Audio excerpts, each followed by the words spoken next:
Hello student, 11 classes में आप सभी का स्वागत है। मैं सारिका वर्मा आज प्रेजेंट कर रही हूँ आपके सामने 11th क्लास बायोलॉजी चैप्टर 8 का पार्ट सेकेंड। इसमें जो है आपने सेल और सेल थियरी दो टॉपिक पढ़ लिया था। आज का टॉपिक जो है वो है टाइप ऑफ सेल, अर्थात कोशिका के प्रकार। कितने प्रकार की कोशिकाएं होती हैं। तो देखिए यहाँ पे कोशिका जो है ये कितने प्रकार की होती है। तो यहाँ पे हम दो आधार लेके देखते हैं। एक जो है पहला हमारा होता है कि केंद्रक के आधार पर, अर्थात न्यूक्लियस के आधार पर, केंद्रक के आधार पर जो है कोशिकाएं कितने प्रकार की होती हैं। दो प्रकार की, या हम कह सकते हैं 3 प्रकार की होती हैं। ठीक है, जनरली वैसे 2 ही प्रकार होते हैं, 2 ही प्रकार देखिए बाद में बता देते हैं। तीसरा, केंद्रक के आधार पर जो है कोशिकाएं कितने प्रकार की होती हैं, 2 प्रकार की होती हैं। और दूसरा जो है आपका है कोशिका भित्ति, अर्थात सेलवाल के आधार पर, कोशिका भित्ति के आधार पर कोशिकाएं जो है ये भी कितने प्रकार की होती हैं, 2 प्रकार की होती हैं। ठीक है, तो पहले हम पढ़ते हैं केंद्रक के आधार पर कोशिका कितने प्रकार के, 2 प्रकार के कौन कौन से हैं। उसके बाद हम देखेंगे कोशिका भित्ति के आधार पर। तो देखिए पहले आप जो है आपका केंद्रक के आधार पर कोशिकाएं कितने प्रकार की होती हैं, 2 प्रकार की होती हैं। कौन कौन सी होती है। पहला जो होता है वो होता है प्रोकैरियोटिक सेल एंड सेकेंड है यूकैरियोटिक सेल। सेकेंड है यूकैरियोटिक सेल, अर्थात प्रोकैरियोटिक कोशिका और यूकैरियोटिक कोशिका, हिंदी भी वही है, प्रोकैरियोटिक कोशिका, यूकैरियोटिक कोशिका।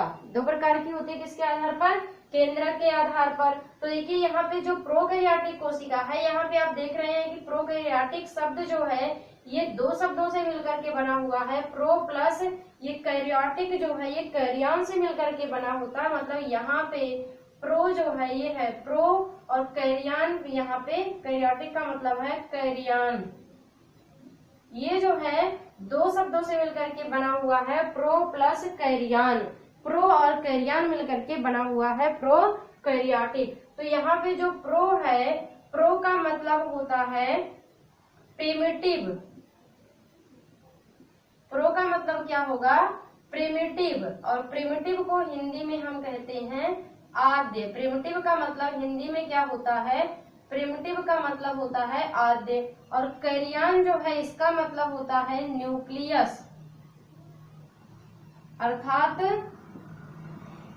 केंद्रक। ठीक है, यहाँ पे आप देख रहे हैं प्रोकैरियोटिक सेल जो है, प्रोकैरियोटिक शब्द जो है, प्रोकैरियोटिक शब्द 2 शब्दों से मिलकर के बना हुआ है, प्रो प्लस कैरियन। प्रो का मतलब होता है प्रिमिटिव अर्थात आद्य, और कैरियन का मतलब होता है केंद्रक अर्थात न्यूक्लियस। आद्य को हम पुराना या अविकसित भी कह सकते हैं। इसको आद्य मतलब क्या होता है, पुराना, या इसको हम अविकसित भी कह सकते हैं। पुराना कहें या अविकसित कहें, कोई चीज पुराना है तो वो क्या होगा, पहले नए से क्या होगा, कम विकसित होगा। तो यहाँ पे हम अविकसित भी इसको कह सकते हैं। और ये हमारा क्या है, केंद्रक है। तो यहाँ पे हम देख रहे हैं प्रोकैरियोटिक कोशिका का मतलब क्या होता है कि प्रोकैरियोटिक कोशिका में जो है कैसी केंद्रक पाई जाती है, अविकसित केंद्रक पाई जाती है। ठीक है, अविकसित केंद्रक पाई जाती है। प्रोकैरियोटिक कोशिका जो है इसमें कैसी केंद्रक पाई जाती है, अविकसित केंद्रक पाई जाती है। ठीक है, और क्या होता है यहाँ पे देखिए यूकैरियोटिक जो है ये भी 2 शब्दों से मिलकर के बना हुआ है, ये 2 शब्दों से मिलकर के बना हुआ यू प्लस कैरियन। कैरियन का मतलब क्या होगा, न्यूक्लियस होगा, अर्थात केंद्रक होगा। और यू का मतलब होगा ट्रू। यू का मतलब होता है ट्रू। ट्रू का मतलब क्या होता है, ट्रू मीन्स होता है सत्य, या हम इसको विकसित भी कह सकते हैं। सत्य मतलब विकसित। ठीक है, तो यूकैरियोटिक कोशिका जो है ट्रू केंद्रक इसमें पाया जाता है, सत्य केंद्रक पाया जाता है, अर्थात कैसा केंद्रक पाया जाता है, विकसित केंद्रक पाया जाता है। ठीक है, विकसित केंद्रक पाया जाता है। ठीक है, अब देखिए यहाँ पे जो अविकसित केंद्रक और विकसित केंद्रक है, इसका क्या मतलब होता है। तो ये केंद्रक जो है, वैसे अभी आप पढ़े नहीं है, आगे पढ़ेंगे जब आप कोशिका का स्ट्रक्चर पढ़ेंगे, सेल का स्ट्रक्चर पढ़ेंगे। तो देखिए यहाँ पे हम थोड़ा सा बता दे रहे हैं आपको, केंद्रक जो है वो इस तरीके से होता है। आपका केंद्रक जो है, जैसे मान लीजिए यहाँ पे क्या है, एक कोशिका कोई हम बना दे रहे हैं, यहाँ पे क्या है, ये एक कोशिका है मान लीजिए। ठीक है, एक कोशिका है, और आपको पता होना चाहिए कि कोशिका के अंदर जो है क्या पाया जाता है, केंद्रक पाया जाता है। ठीक है, और यहाँ पे जो है क्या भरे हुए होते हैं, कोशिका द्रव्य। एक कोशिका होती है, इसके चारों तरफ जो है कोशिका भित्ति और कोशिका झिल्ली होती है। ठीक है, इसके बाहर जो है क्या होती है, कोशिका भित्ति होती है, और अंदर की तरफ होती है कोशिका झिल्ली। तो यहाँ पे देखिए ये क्या है, ये है कोशिका झिल्ली यानी कि सेल मेम्ब्रेन, और बीच में जो द्रव भरा हुआ होता है उसको हम कहते हैं कोशिका द्रव्य, उसको हम कहते हैं कोशिका द्रव्य। और यहाँ बीच में क्या होता है, ये क्या है हमारा, ये है केंद्रक द्रव्य। केंद्रक में क्या भरा होता है, केंद्रक द्रव्य, ये हमारा है केंद्रक। ठीक है, केंद्रक। लेकिन यहाँ पे आप देखिए केंद्रक द्रव्य अंदर इसमें होता है, भरा हुआ है बीच में। ठीक है, इस केंद्रक द्रव्य में जो है आपका क्या क्या होता है, डीएनए वगैरह होते हैं। ठीक है, डीएनए होता है, क्रोमोसोम होता है, ये सभी। यहाँ पे देखिए जो केंद्रक है आपका, आप देख रहे हैं कि जैसे कोशिका के चारों तरफ एक आवरण पाई जा रही है जिसको हम कहते हैं कोशिका झिल्ली, उसी प्रकार से केंद्रक जो है, केंद्रक के चारों तरफ भी क्या है, ये केंद्रक जो है, इसके चारों तरफ ये जो आवरण आपको दिख रहा है, ये क्या है, ये है केंद्रक झिल्ली। ये क्या है, केंद्रक झिल्ली। केंद्रक के चारों तरफ जो है क्या पाई जाती है, केंद्रक झिल्ली पाई जाती है, न्यूक्लियर मेम्ब्रेन पाई जाती है। ठीक है, तो अब यहाँ पे आप ध्यान से देखिए कि अगर मान लीजिए इस कोशिका के अंदर जो हमने ये गोला बनाया हुआ है, इसी गोला को अगर हम मिटा दें तो क्या होगा, आपको केंद्रक दिख रहा है, नहीं दिख रहा। अर्थात यहाँ पे ऐसा मान लीजिए कोई कोशिका थी, यहाँ पे क्या है, यहाँ पे मान लीजिए डीएनए है। ठीक है, और यहाँ पे कोशिका का जो मेम्ब्रेन था, कोशिका झिल्ली थी, उसको हमने हटा दिया। ठीक है, तो अब जो है यहाँ पे आपको दिख रहा है कि यहाँ पे केंद्रक नहीं है, ऐसा आपको लग रहा है कि इस कोशिका में जो है केंद्रक नहीं है। तो यही जो है, इसी से आपको समझना है अविकसित केंद्रक और विकसित केंद्रक। देखिए यहाँ पे अविकसित केंद्रक का मतलब क्या होगा, अब जो आपको दिख रहा है ये क्या होगा, अविकसित केंद्रक होगा।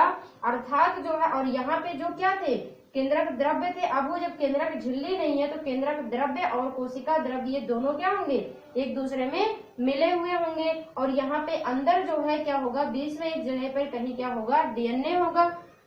ठीक है, तो देखिए यहाँ पे अविकसित केंद्रक का मतलब यही होता है, जो इस समय आपको दिख रहा है। आपको क्या दिख रहा है कि ये जो कोशिका है, इस कोशिका के अंदर जो है, या हम कह सकते हैं जो केंद्रक है, इस केंद्रक में क्या नहीं है, क्या हमने मिटाया, अभी केंद्रक झिल्ली मिटाया। ठीक है, अर्थात हम कह सकते हैं अविकसित केंद्रक का मतलब क्या होता है, ऐसा केंद्रक जिसमें केंद्रक झिल्ली नहीं पाई जाती है। अविकसित केंद्रक हम किसे कहेंगे, ऐसे केंद्रक को कहेंगे जिसमें केंद्रक झिल्ली नहीं पाई जाती है। अर्थात इसको हम क्या कह सकते हैं कि प्रोकैरियोटिक कोशिका जो है, इसमें झिल्ली युक्त केंद्रक नहीं पाया जाता। हम क्या कह सकते हैं कि इसमें जो है झिल्ली युक्त केंद्रक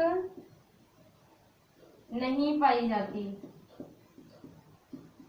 ठीक है, प्रोकैरियोटिक कोशिका जो है, इसमें झिल्ली युक्त केंद्रक नहीं पाई जाती है। झिल्ली युक्त केंद्रक जो है ये अनुपस्थित होती है। यहाँ पे क्या हो जाएगा, यहाँ पे जो है झिल्ली युक्त, अब जो है यहाँ पे हमने ऐसे क्या किया, केंद्रक झिल्ली बना दिया। ये क्या बन गया, केंद्रक झिल्ली बन गया। तो यहाँ पे अब ये हमारा कैसा केंद्रक बन गया, विकसित केंद्रक बन गया। इसका मतलब ये केंद्रक कैसा है, विकसित केंद्रक का मतलब क्या, ऐसा केंद्रक जिसमें केंद्रक झिल्ली उपस्थित हो। तो यूकेरियोटिक कोशिका में हम क्या कह सकते हैं कि इसमें जो है झिल्ली युक्त केंद्रक उपस्थित होता है। इसमें जो है झिल्ली युक्त केंद्रक उपस्थित होता है। ठीक है, तो हमने यहाँ पे क्या बताया, इसके नाम से आप ऐसे याद रख सकते हैं, प्रोकैरियोटिक कोशिका और यूकेरियोटिक कोशिका में जो मेन डिफरेंस है, ठीक है, वो याद रख सकते हैं इस प्रकार से। प्रोकैरियोटिक का मतलब, प्रोकैरियोटिक शब्द जो है ये दो शब्दों से मिलकर के, लैटिन भाषा के दो शब्दों से मिलकर के बना हुआ है, प्रो प्लस कैरियन। प्रो का मतलब होता है प्रिमिटिव, और प्रिमिटिव का मतलब आद्य, और आद्य का मतलब हम होता है पुराना। आद्य हम किसको कहेंगे, बहुत आद्य चीज है, मतलब बहुत पुरानी चीज है। ठीक है, पुराना का मतलब कोई चीज पुराना होगा तो क्या होगा, कम विकसित होगा, मतलब अविकसित होगा, विकसित नहीं होगा। तो जो विकसित नहीं है मतलब अविकसित, यहाँ पे आप देख रहे हैं केंद्रक, कैरियन मीन्स होता है केंद्रक अर्थात न्यूक्लियस, मतलब यहाँ पे प्रोकैरियोटिक का मतलब क्या है, प्रोकैरियोटिक का मतलब है अविकसित केंद्रक, अर्थात हम कह सकते हैं कि प्रोकैरियोटिक कोशिका जो है इसमें अविकसित केंद्रक पाई जाती है, मतलब कि विकसित केंद्रक अनुपस्थित होता है, विकसित केंद्रक नहीं पाई जाती है। विकसित केंद्रक हम किसे कहते हैं, या अविकसित केंद्रक हम किसे कहते हैं, अविकसित केंद्रक हम ऐसे केंद्रक को कहते हैं जिसमें केंद्रक झिल्ली उपस्थित नहीं होती है, अर्थात केंद्रक झिल्ली अनुपस्थित होती है। तो हम ये भी कह सकते हैं कि प्रोकैरियोटिक कोशिका का मतलब होता है झिल्ली युक्त केंद्रक नहीं पाई जाती। इसमें प्रोकैरियोटिक कोशिका में झिल्ली युक्त केंद्रक नहीं पाई जाती है, या इसमें जो है अविकसित केंद्रक पाई जाती है। यहाँ पे उसी का उल्टा यू मीन्स होता है ट्रू, मतलब इसमें सत्य केंद्रक पाया जाता, मतलब एकदम सही वाला केंद्रक पाया जाता है। सही वाले केंद्रक का मतलब क्या होगा, जैसे केंद्रक होना चाहिए, मतलब केंद्रक में क्या होना चाहिए, केंद्रक के चारों तरफ जो है केंद्रक झिल्ली होनी चाहिए, इसलिए हम क्या कहते हैं इसे यूकैरियोटिक अर्थात ट्रू न्यूक्लियस। इसमें जो है सत्य केंद्रक पाया जाता है, और सत्य केंद्रक का मतलब क्या हो जाएगा, विकसित केंद्रक हो जाएगा, और विकसित केंद्रक का मतलब ऐसा केंद्रक जिसमें केंद्रक झिल्ली पाई जाती है। तो यहाँ पे हम कह सकते हैं कि यूकैरियोटिक कोशिका जो है इसमें झिल्ली युक्त केंद्रक उपस्थित होती है। ठीक है, अब देखिए एक चीज यहाँ पे कि हमने क्या देखा कि जो प्रोकैरियोटिक कोशिका है, प्रोकैरियोटिक कोशिका में जो केंद्रक पाया जाता है उसमें ये जो सेल मेम्ब्रेन यानी कि जो न्यूक्लियर मेम्ब्रेन है, केंद्रक झिल्ली है, ये अनुपस्थित होती है, ये नहीं पाई जाती है। तो इसका मतलब, और केंद्रक में हम जानते हैं कि केंद्रक में क्या पाया जाता है, डीएनए पाया जाता है। तो ऐसा तो नहीं है कि इस कोशिका में आप देख रहे हैं ये जो कोशिका है, इस कोशिका में केंद्रक युक्त झिल्ली नहीं है, सॉरी झिल्ली युक्त केंद्रक नहीं है, अर्थात इसमें अविकसित केंद्रक है। तो अविकसित केंद्रक है, इसका मतलब ये थोड़ी ना होगा कि उसमें डीएनए नहीं पाया जाता। केंद्रक में जो चीजें पाई जाती हैं वो सभी चीजें पाई जाती हैं, केवल क्या नहीं पाया जाता है, केंद्रक झिल्ली नहीं पाई जाती है।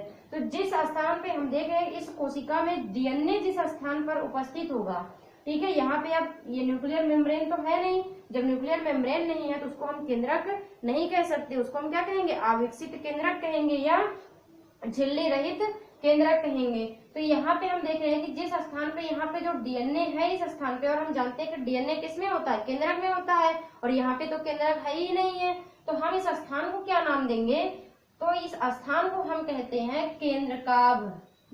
इस स्थान को हम क्या कहते हैं, केंद्रकाभ, यानी कि जो अविकसित केंद्रक होता है, जो झिल्ली रहित केंद्रक होता है, जो झिल्ली रहित केंद्रक है उसमें जिस स्थान पर डीएनए उपस्थित होता है उस स्थान को हम क्या कहते हैं, उस स्थान को कहते हैं केंद्रकाभ अर्थात न्यूक्लियोलस।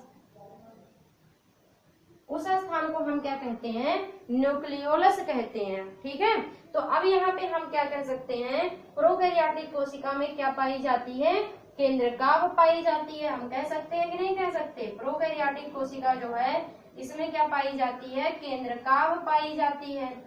या हम इस तरीके से भी इसको कह सकते हैं कि प्रोकैरियोटिक कोशिका में जिस स्थान पर डीएनए उपस्थित होता है उस स्थान को हम क्या कहते हैं, उस स्थान को हम केंद्रकाभ कहते हैं अर्थात न्यूक्लियोलस कहते हैं।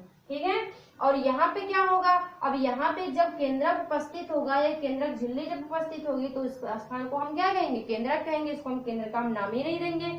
तो इसका मतलब जो आपका यूकैरियोटिक कोशिका है इसमें केंद्रकाभ जो है, इसमें केंद्रकाभ ये नहीं होता, यानी कि ये अनुपस्थित होता है। ठीक है, प्रोकैरियोटिक कोशिका जो है इसमें केंद्रकाभ पाई जाती है, या इस तरीके से भी हम कह सकते हैं कि प्रोकैरियोटिक कोशिका में जिस स्थान पर डीएनए पाया जाता है या जिस स्थान पर डीएनए उपस्थित होता है उस स्थान को हम केंद्रकाभ कहते हैं। ठीक है, और इसमें केंद्रकाभ नहीं होता है। तो हमने ये 2-3 अंतर आपको भी बताया। अब देखिए और क्या अंतर है, जो प्रोकैरियोटिक कोशिका होती है उसमें जो डीएनए होता है, ये आप याद रख लीजिए कि डीएनए जो है ये कहीं पे भी होता है तो ये डीएनए कभी अकेला नहीं होता। अधिकतर जो है डीएनए के साथ में क्या जुड़ा हुआ होता है, डीएनए के साथ में हिस्टोन प्रोटीन जुड़ा हुआ होता है।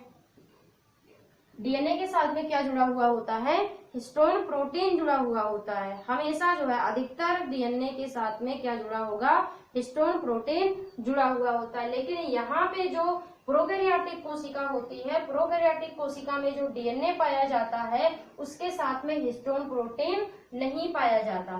ठीक है, इस प्रोकैरियोटिक कोशिका में डीएनए के साथ में जो है क्या होता है, डीएनए के साथ में हिस्टोन प्रोटीन,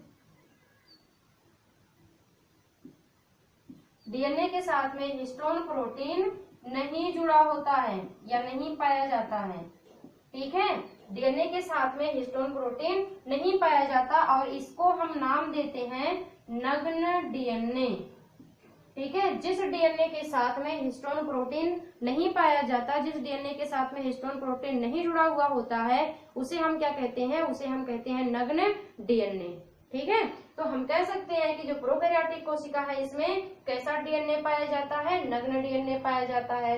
नग्न डीएनए का मतलब क्या होगा, इसका मतलब प्रोकैरियोटिक कोशिका में जो डीएनए पाया जाता है उस डीएनए के साथ में हिस्टोन प्रोटीन नहीं जुड़ा हुआ होता है। ठीक है, और जो यहाँ पे यूकैरियोटिक कोशिका है, यूकैरियोटिक कोशिका में जो डीएनए पाया जाता है उसके साथ में जो है क्या होता है, हिस्टोन प्रोटीन पाया जाता है। यूकैरियोटिक कोशिका जो है इसके साथ में क्या होगा, इसके साथ में जो है इसके डीएनए के साथ हिस्टोन प्रोटीन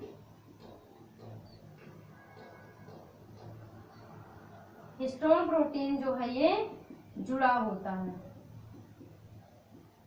ठीक है, हिस्टोन प्रोटीन जुड़ा होता है। तो इतना हुआ। अब देखिए और अंतर क्या है, अभी आपने देखा कि जो प्रोकैरियोटिक कोशिका है उसमें झिल्ली वाला केंद्रक नहीं पाया जाता, मतलब झिल्ली रहित केंद्रक पाया जाता है। जो झिल्ली युक्त केंद्रक होता है वो नहीं पाया जाता, मतलब इसमें ऐसा केंद्रक पाया जाता है जिसमें केंद्रक झिल्ली नहीं पाई जाती है। तो जब इसमें केंद्रक में झिल्ली नहीं पाई जाती है तो इसका मतलब इस कोशिका के अंदर जितने भी कोशिकांग उपस्थित होंगे, जितने भी कोशिकांग में क्या पाई जाती है, झिल्ली पाई जाती है, वो कोई भी कोशिकांग यहाँ पे उपस्थित नहीं होगा। मतलब जितने भी कोशिकांग ऐसे होते हैं जिनमें क्या पाई जाती है, झिल्ली पाई जाती है, वो सभी कोशिकांग इसमें उपस्थित नहीं होंगे। जैसे कौन कौन से, इस कोशिका में क्या होगा, आप देख रहे हैं कि माइटोकॉन्ड्रिया,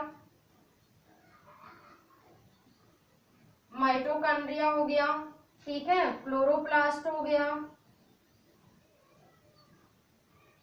माइटोकॉन्ड्रिया हो गया, क्लोरोप्लास्ट हो गया, गोल्जी बॉडी हो गया, एंडोप्लाज्मिक रेटिकुलम हो गया, ठीक है, लाइसोसोम हो गया, लाइसोसोम। ये सभी कोशिकांग जो हैं प्रोकैरियोटिक कोशिका में क्या होते हैं, अनुपस्थित होते हैं।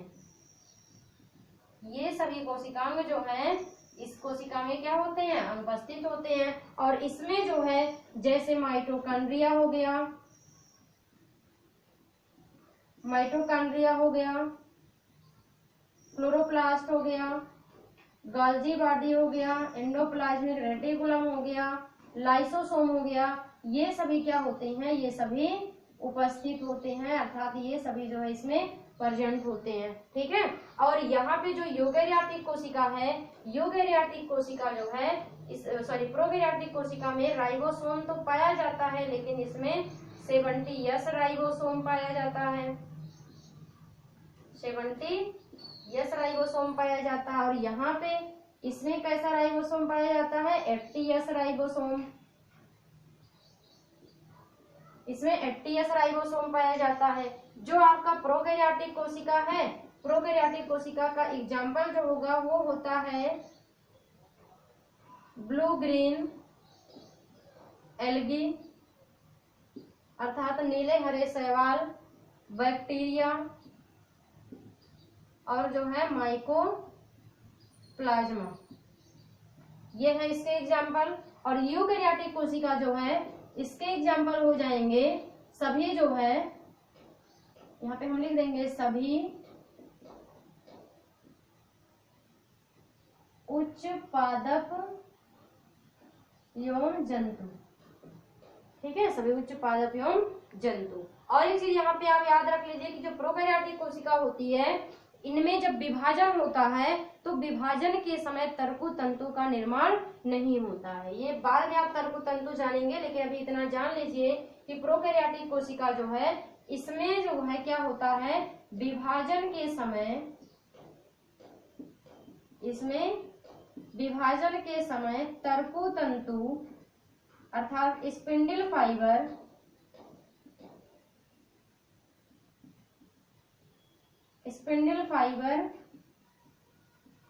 का निर्माण नहीं होता। और इसमें जो है विभाजन के समय स्पिंडल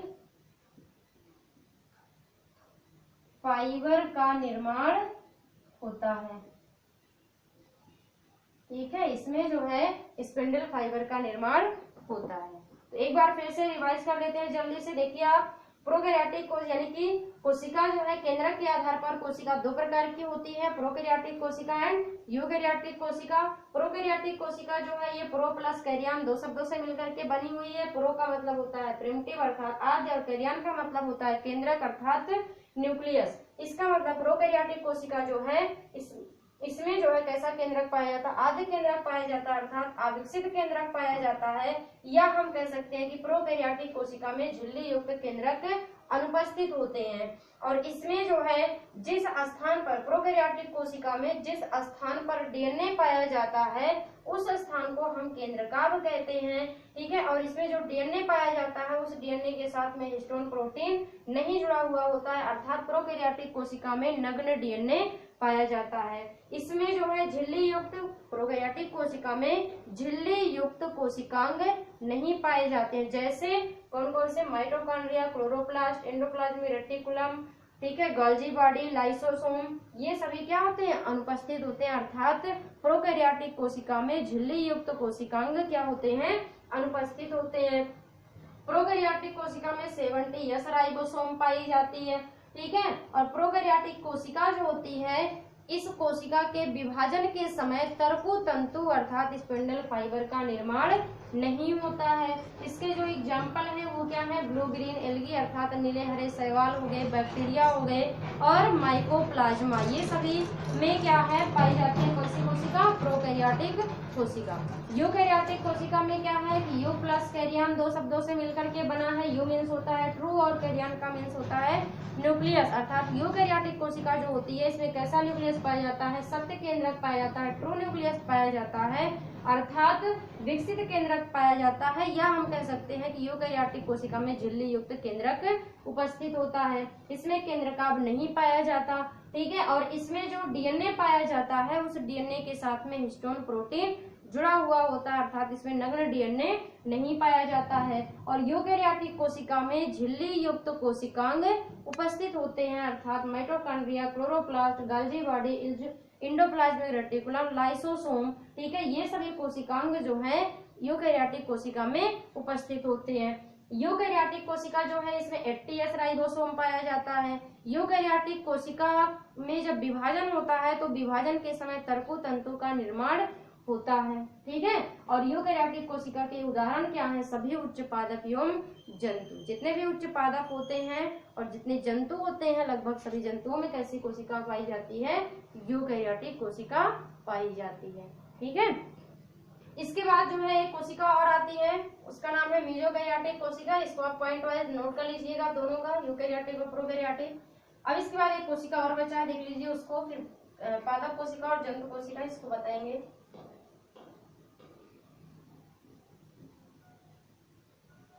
एक और जल्दी से देख लीजिए। तीसरा प्रकार जो होता है एक कोशिका होती है मेसोकैरियोटिक, मेसोकैरियोटिक सेल, मेसोकैरियोटिक कोशिका। ठीक है, मेसोकैरियोटिक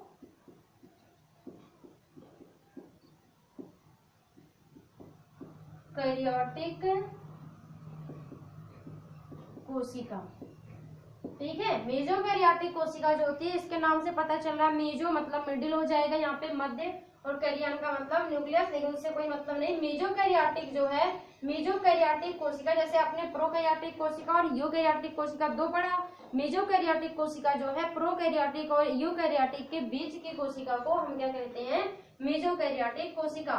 तो यहाँ पे हम कह सकते हैं प्रोकैरियोटिक और यूकैरियोटिक कोशिका के